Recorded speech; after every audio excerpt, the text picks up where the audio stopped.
Hi, and welcome to Off the Record. I'm Manan Luthra, and if there's one thing I've learned in my years of traveling, eating, and living, it's this. Cocktails are more than just ingredients in a glass. They're reflections of culture, reflections of history, and the kind of creativity that happens when you let people with passion and a little bit of booze get to work. From the classics that have stood the test of time to the wild new concoctions being poured in hidden speakeasies, today we're diving into the world of cocktails. Joining me today is Sarath Nair, a man responsible for some of Australia's best cocktails. One of India's top bartenders and a previous beverage manager at Coppertas, one of the best bars in Asia, he's now beverage manager at Grain Bar in Sydney's Four Seasons Hotel. Here he brings flair, creativity, and unique flavours to the drinks list. Sarath, welcome to Off the Record. Thank you so much, Manan, for a beautiful introduction. Bartending has this illusion of being chic, effortless, and flashy, like Tom Cruise in Cocktail. Yeah. Is that the reality, though? That's one part of it. it's always... Of course you're going to say yes. Yes. I would say bartending is something which has taken me to different places, helped me to meet so many amazing people who encourage me to do more, push my limits, try different things. And I think this journey wouldn't have been possible. Like, I'm in Australia today just because of a guest who came to my bar. It's been almost 1 year, 3 months so far, enjoying the journey. Now, you're a bartender, you're a beverage manager, you make the cocktail list at Grain Bar. Show me how to make your favorite drink. Well, let me show you with one of my favorite ingredient, which I found again in this bar. Usually I used to use a syrup, but here I have got a beautiful liquor and it's called vetiver. Vetiver is, again, you would be finding this as a beautiful root, which is from the southern part of India or probably South Asia. So let me make a martini. Like, that's one of my favorite drink at the moment, which it's like James Bond, enjoying. Right? Shaken, not stirred. However you would like to prefer, but if you ask me how I would like to have my drink, I just would like to have it stirred. Now, there's a reason on why do you stir a drink, why do you shake a drink. It's a lot of science where, amateur bartenders also can learn. But let me show you something with two simple ingredients, I would say. One is vodka and the vetiver. Would you like to try one? Yes, please. Sure, let's make it. Just give us. You'll be finding it more onto a rooty flavor. That's a mixing glass. What I'm going to be adding first, vetiver. So maybe a 10 ml of this. So it's not that sweet, and at the same time it's going to be giving you that refreshing flavor. Let's add some vodka. I would use a bit kettle one. So generous pour of it. But to give a bit of complexity, let's add 3 dashes of bitter, and that's called Angostura bitters. That has a lot of spices and everything from where my root is, of having the spice root from Kerala, and some ice. As I say, for me, I've always wanted to make a martini style drinks. Even though my Instagram is called the traveling shaker, I like to keep on shaking the drinks. But what I have realized is, in order to get more flavor, texture profiles and everything, and to make your drink quicker, stirring is one part, and it helps sometimes. Do you want to try some? Oh, yes, please. I'll show you how to stir it. So you can do, I usually don't get a privilege to have a cocktail of my own. So probably today you're going to be making a cocktail for me. So you can just stir it. So the idea of this is like you hold one ice at the base and then keep on revolving it. See, bartending is not easy too. No, it's not. So you'd be having the temperature. When you touch here, you would feel that it's being done. The same thing when you get the practice. Hold one ice, rotate it. So you can rotate it faster like this. So the one ice takes like the whole cyclone of ice together, and that makes your drink chilled and diluted. And then we taste it. So what we're going to be doing, I always like a martini glass which is super chilled. So it gives the right temperature. Now let's pour it. So if you see, the color would be, again, because of the bitters that we use into it, which we have made with a bit of complexity.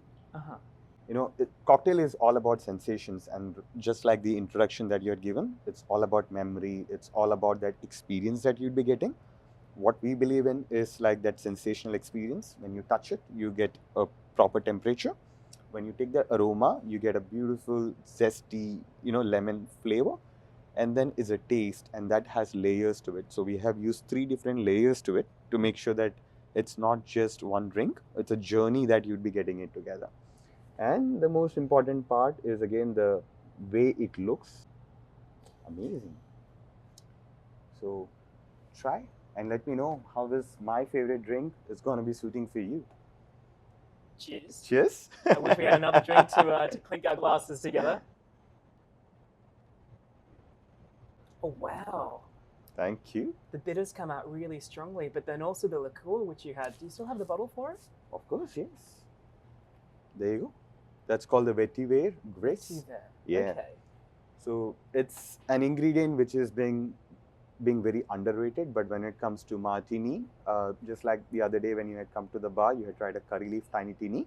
You don't have a curry leaf bottle, I mean a liquor like this in this format. So we had to create our own cordial and our own bitters, and that gives the complexity. It's like again a twist to your Vesper martini and keeping it in the right temperature. This gives a beautiful color tint to it because of the bitters. This drink is dangerous. I've got to put it away before I finish it and ask for another one. That's what we do. But thank you, that was fantastic. The thing I really like about your drinks is that they may have a name, but they taste unlike the cocktail which they're named after. So this is a martini, but it doesn't taste like any other martini which I've had before. It's incredible. I would give that privilege to naming it for you. I mean, you can name however you like to name it. It's again a martini style drink. Can I suggest a name for this martini? Let's put it the rooted martini. I was going to say the Manan martini, but I think that's a much better name.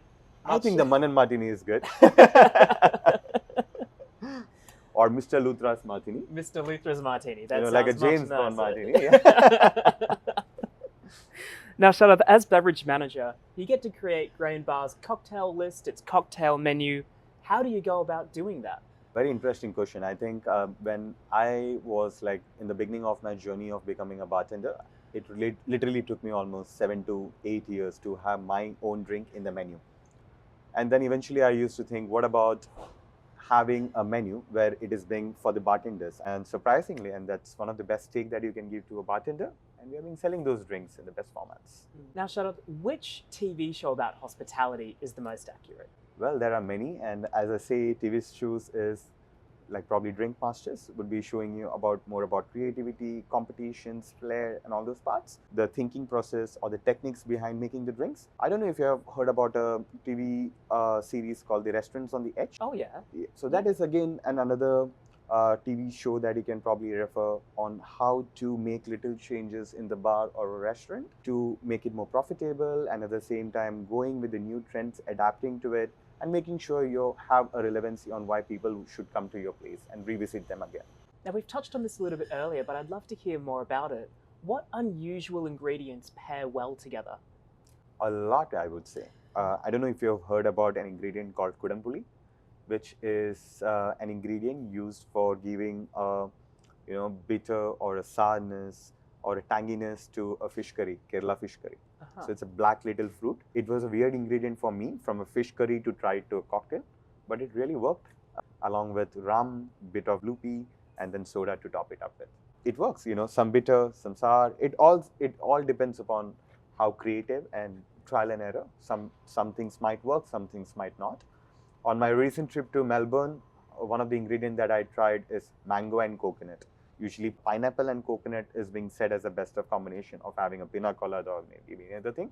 But mango and coconut, like a mango sticky noodles or maybe a sticky rice, so on those things have been getting. So it's about trying different things. And for me, I learn it through trying different food options, which gives me an understanding, a memory. So either I write it down or memorize it, and then I try it on how it works. I read a book called Flavor Thesaurus. It showcases what ingredient pairs with what.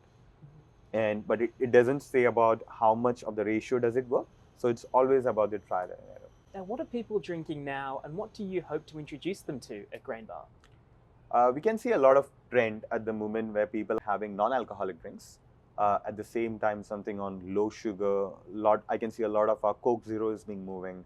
People are focusing on what's there in the drink in terms of ingredients, and at the same time, earlier, if you see, people used to have tequila in the form of shots, but now they are going for tequila as a sipping drink. So a lot of reposados, a lot of anejos, because people are being literally cutting down on sugars and being focusing more on towards healthy life as well, I would say.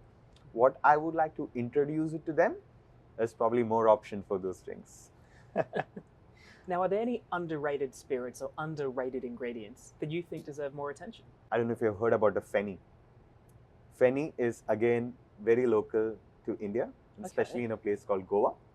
It has got so much of historical importance or the traditional way that it's being made, but it's available only in Goa at the moment or internationally. In any other state of India, Feni is not available.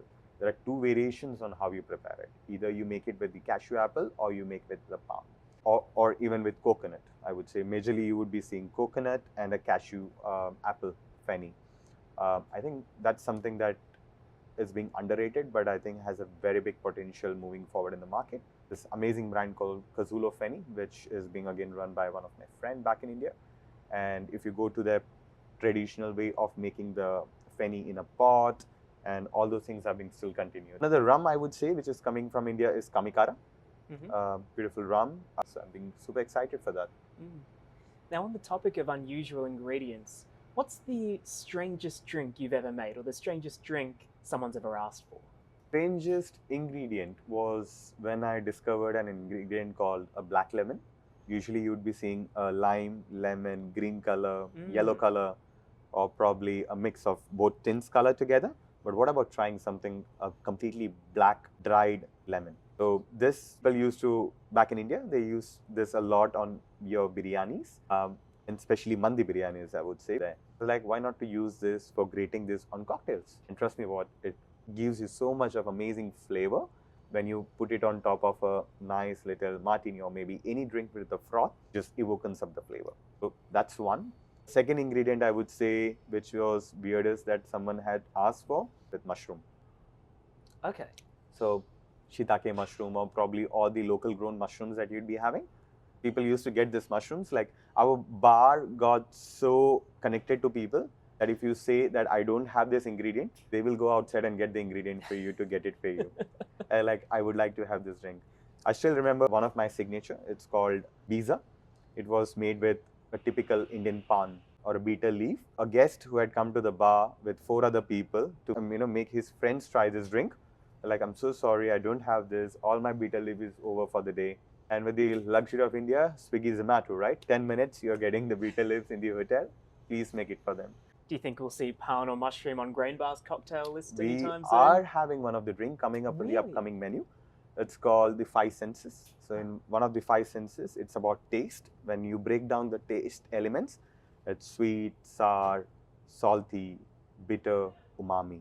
The mushroom comes under umami. So we have been infusing one of the mushroom with the vodka, and then we would be creating a drink with that. When a new menu gets launched, it's again a promotional menu, which is going to be lasting for only 2 months.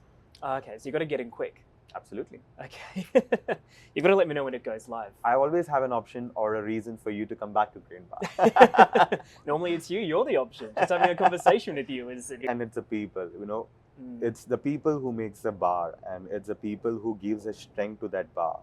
I may not be here every day, but every different individual has got their own talent, has got their own personality. And I think that's what makes a bar altogether. It's not about the effort of one person. It's a collective thing which comes together.